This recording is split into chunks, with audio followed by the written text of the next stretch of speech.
Hello everybody. So I got a little video here that my family and myself put together on changing a spare tire on our car. A little on the detailed side, hopefully I'm not overwhelming you in that. But it should have pretty much everything covered. There might be a little few differences between your vehicle and our vehicle. Anyway, hope you enjoy, hope this helps. Sorry if the audio was a little bit hard to hear in some of it. There was a lot of background noise. Anyway, hey, also, check out the nice swag now. Goes with the truck. I love it. Enjoy. Hello. I'm going to show you how to change a spare tire. Actually, I'm going to show Chase how to change a spare tire. So, we're going to say the left front tire here is flat. They're on the side of the road. Oh, great. Okay. Need to get this thing roadworthy. What I would suggest first is these are wheel chocks. Obviously, you're not going to have wheel chocks in your trunk. It's not mandatory, but if you could find like rocks or something like that, just to make sure it keeps from rolling. And then we're just going to put these on the other side. And obviously if you're on a hill, it's trickier, so maybe make sure you've got like a bigger rock or something, just in case the parking brake or something's not working. Hey Chase, let's look in the trunk, this tiny trunk.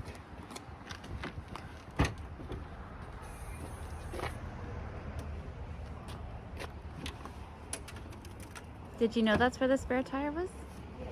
Oh yeah, I guess that's another thing. The other thing is not all cars have spare tires. Some have sealant with a little compressor. So maybe that'll be for another video on how to use that. But this is actually changing the spare tire. Chase, where'd you go? Okay, so we got a couple things here. Take that out. Then there's a little nut here. Chase, what are you doing? Place. We're doing a tire change.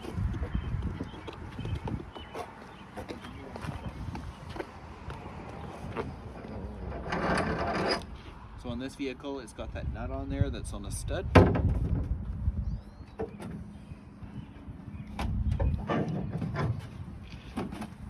This is what's referred to a lot of times as a donut. Little small thing.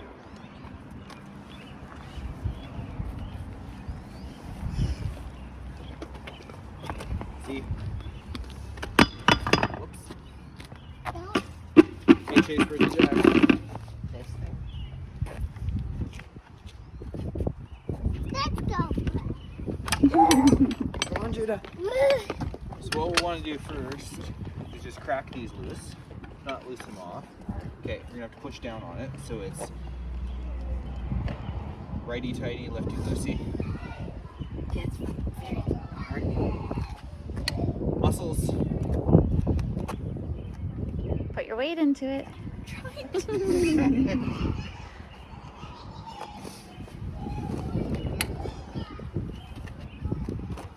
You made it look easy. You loosened it. Okay. You could probably step on it if you had Well, to. there, got it. That one that's really tight, you can probably just like put your weight on it and step on it. Just put your foot on it. There you go. Okay, that one. You can put your foot on it. I also noted that the parking brake is on. So pretty much all cars, the parking brake is the rear wheels. So it's kind of something interesting to know. If you were doing a rear wheel, how would that affect? If you're doing a rear wheel, the other wheel should be on the ground so it shouldn't move, but that's where I'd be even more careful to use some wheel chocks. So you would chalk the other back tire and the front tire, or you just chalk the other back If you're doing tire? a rear wheel, I would chalk the opposite front wheel, just to be safe. Okay. And on front wheel drive cars, if it's an automatic, the fronts will not turn, so it'll help as well. Okay. If you chalked all three of the other tires, would that be the safest?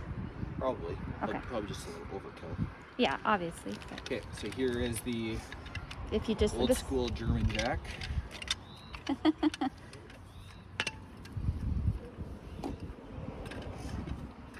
Okay, so this here hooks on the lip. Can you show me that again? It's different for different cars, but this is quite common for a lot of cars. This here has like this little indent here. I don't know if you can see here. A lot of times you have to look in the owner's manual where a jacket from, but this has a little mark here, and there's a lip here that it hooks onto. Okay. So we'll go, see like that. You see that, Chase? Yeah.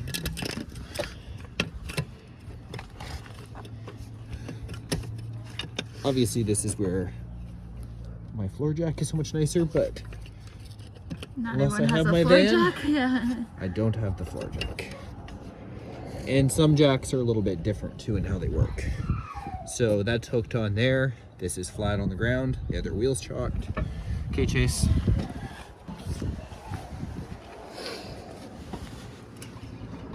How much do I do it?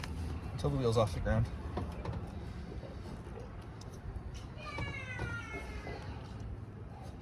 Come on, put those muscles to work.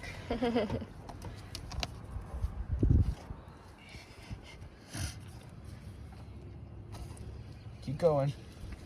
Oh, going up.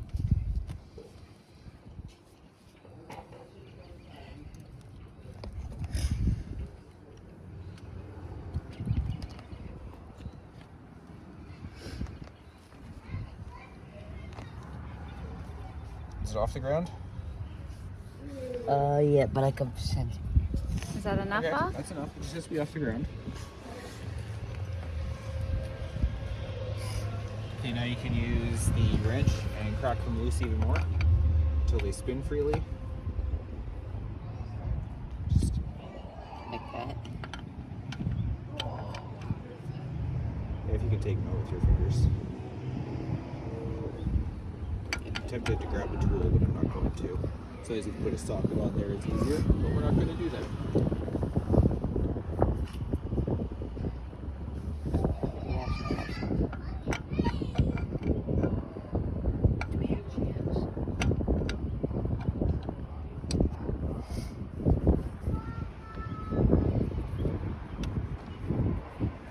Yeah, you might be able to spin that out with your fingers.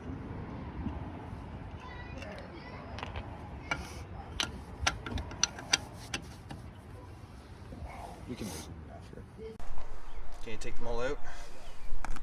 This is going to be a little trickier than a lot of vehicles because a lot of vehicles don't have bolts, they just have nuts, which is just the top part, and the stud is staying on the car, which kind of actually helps hold the wheel on. So, as he loosens it as a tire, As he loosens the last one,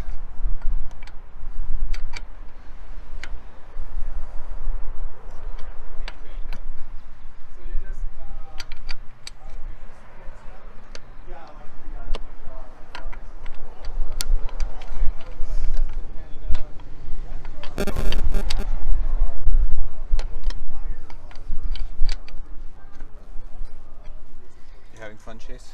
Yeah. This one's hard because it's closer to the ground. Some cars are also a little easier because they're not inset. some cars also have a lot more bolts on it. Like if you look at the van, there's 8. Yeah. So, And our truck. what's the average? I'd say normally there's 5. And then smart cars have 3. Not the newest smart cars, but some of the older ones. Okay, so now it's going to start to potentially.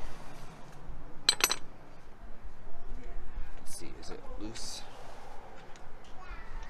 No, this is where it gets a little challenging too. This one's out there. Okay, let's hold on. It's not coming off easy.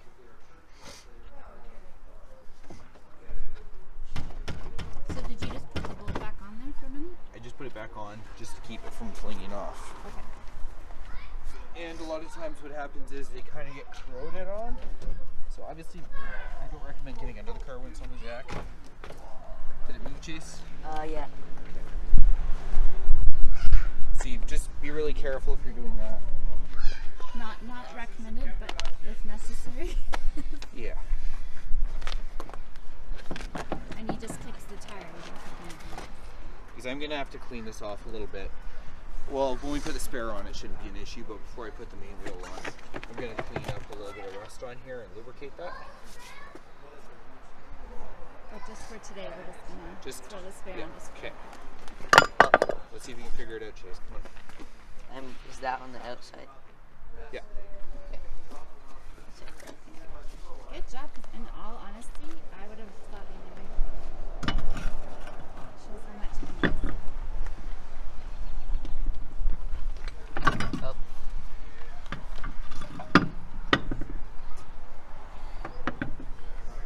And so you know, a little trick, what you can do a lot of times is if you push the bottom here, it kind of holds it all in place. Or just press the hub. But like I was saying, on most cars, actually here, most cars, well, German cars, you normally use bolts. But they'll have the bolts on there. So they'll have it on there, so then it just kind of hooks on there, and then you put the nut on. You gotta show that again because I didn't have that in these. Oh.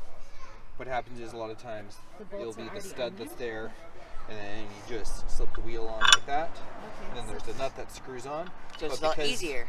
Because it kind of holds them all on There in you go, place. Chase. You get the challenging one. Okay, now you can put it back on. So even if you just press it like that, here, just put your hand like that. So doable with one person, always better with two. Okay. Also, Chase, how old are you? Here, screw it in with your fingers, it's fine. So 12. So anyone can do this, right? You're 12. Okay, now just.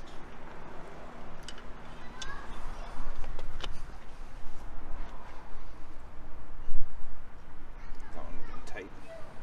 This is just gonna be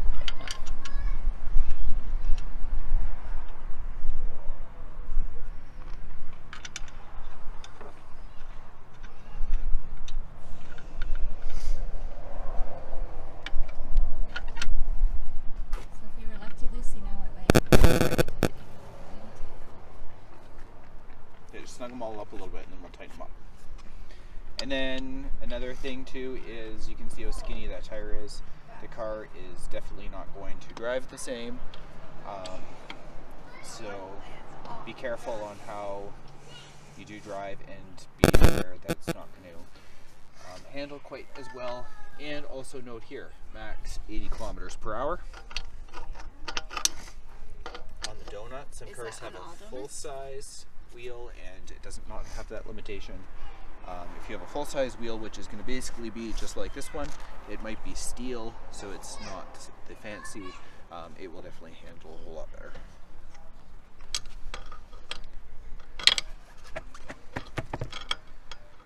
And as Chase is screwing that up, some cars have run flat tires, which means that you can drive on it flat. You'll have a warning on the dash saying that it's flat, but you'd have to read the owner's manual. There is a limit of how far and how fast you can drive with it like that. And then you have to, I believe most of the time the tire has to be replaced, but I'd have to look that up and just to verify. And then some wheels, what they'll do is if they're flat, they'll have a can of sealant. Look in the owner's manual to tell you how to do it. There's different ways. It might hook up to a compressor, hook up to the valve here. It might have a tool to take this little valve thing out, and then it pumps sealant and air into there and seals it up. And then too, it's not a permanent fix, just temporary. Tire pressure in a car. I guess that we can get to that after, but something that we can. Yeah, we'll show that too. Okay, Chase, are they all tight as you can do it with the wrench like that?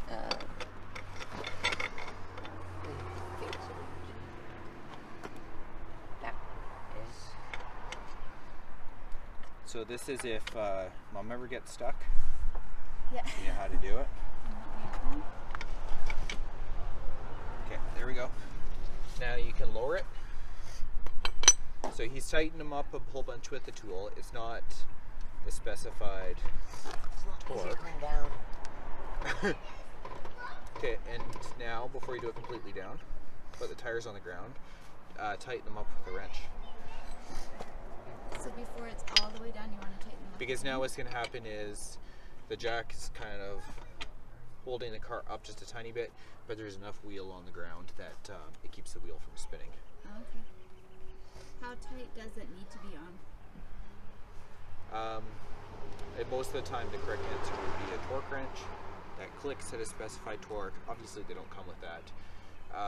So I would just do them good and snug, just as kind of Chase is doing it. Kind of. Can you be too tight? Most of the time, I would say for the amount of force that you can do with the wrench. So these are probably also designed that you can only do them so tight because they're only so long. So just kind of good and snug like that is good. Too loose? They could be too loose, and then it would risk a wheel falling off. Too tight would risk breaking a bolt. But yeah, I'd say basically as tight as you can comfortably do them with the tool it comes with. Okay. And then you can always pop into a shop. Well, that's just it. Because It's just a temporary measure anyway. Yeah.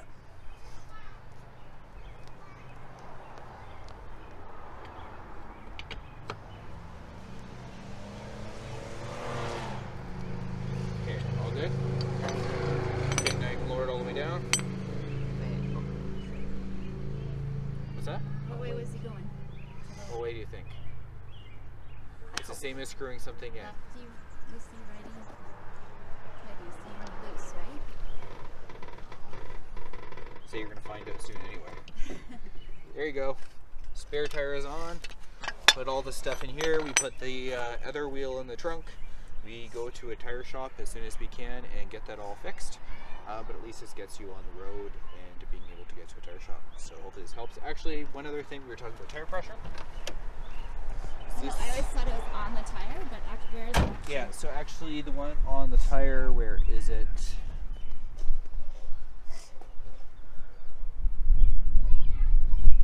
Right here. So this one here, you can see it's talking about max load at a certain tire pressure of 36 psi.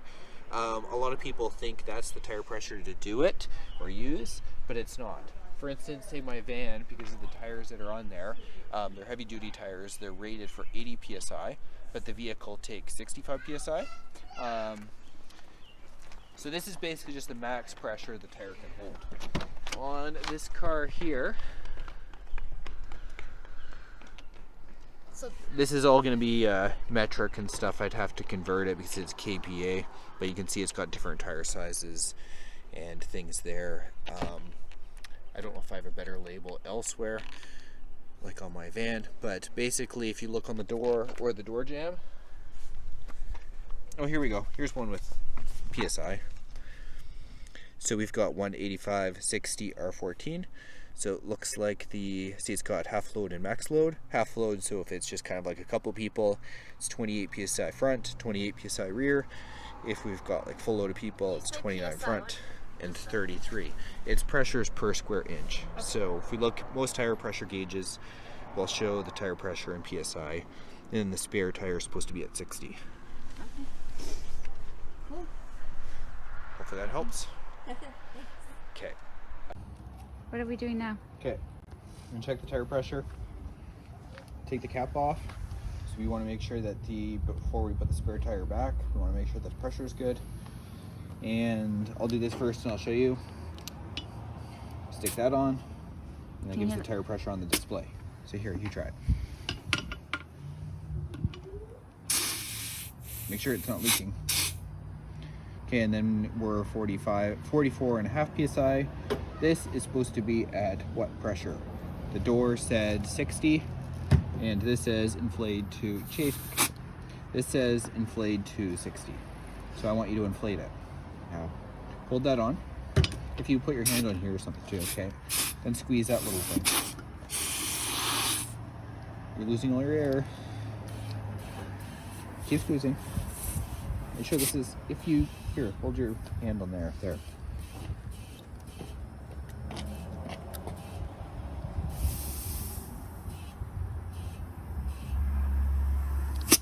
There, we're at 60. Perfect.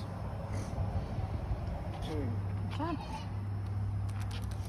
If they want to check the tire pressure most people aren't gonna have this fancy little doodad. Is that like if you go and get air somewhere, will that have that on there?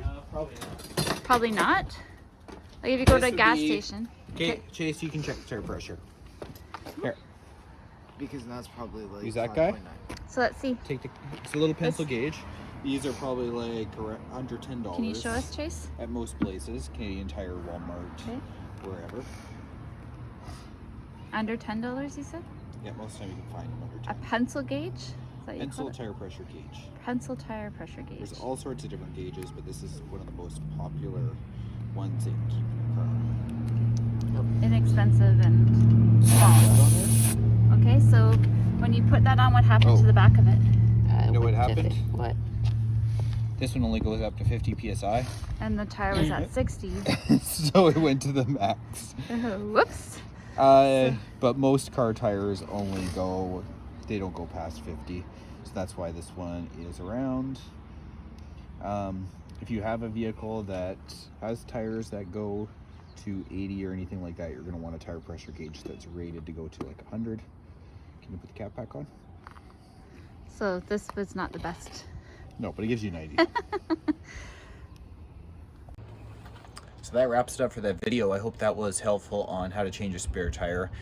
I did go a little overboard in details, and I probably made it seem a little more complicated than it actually is. For instance, like with the wheel chocks and stuff. Basically, block the opposite wheel.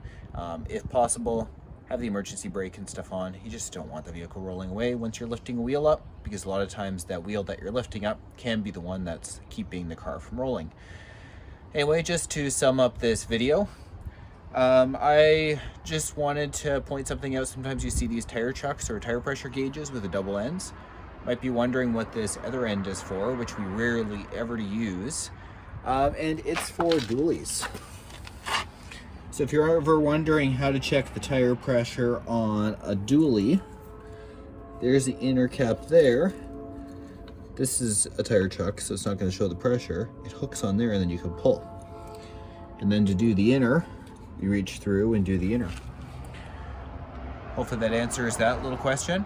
Thanks for watching, and please hit that subscribe button. Thanks. Bye.